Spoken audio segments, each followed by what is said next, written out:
நண்பர்கள் அனைவருக்கும் வணக்கம்.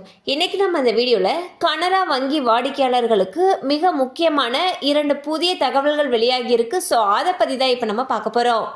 இந்திய பொருளாதாரத்தில் பணவீக்கம் இலக்கு அளவை விட குறைவாக உள்ள காரணத்தினால் மீண்டும் இந்திய ரிசர்வ் வங்கியானது அதன் ரெப்போ வட்டி விகிதத்தை குறைத்துள்ளது. இதனைத் தொடர்ந்து பல்வேறு வங்கிகள் கடன்களுக்கான வட்டி விகிதத்தை குறைத்து வருகின்றன. அந்த வகையில் கனரா வங்கி தனது ரெப்போ இணைப்பு கடன் விகிதத்தை 8.75% 8.25% குறைத்துள்ளது.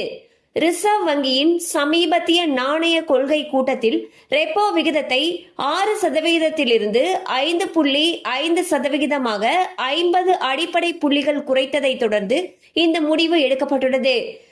பாத்தீங்கன்னா ஆர்பிஐ ரெப்போ வட்டி விகிதத்தை 50 அடிப்படை புள்ளிகள் குறைச்சிருக்காங்க.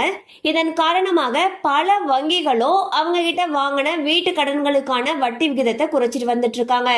அந்த வகையில் கனரா வங்கி பாத்தீங்கன்னா இதுக்கு முன்னாடி 8.75% இருந்த வட்டி விகிதத்தை தற்பொழுது 8.25% குறைச்சிருக்காங்க.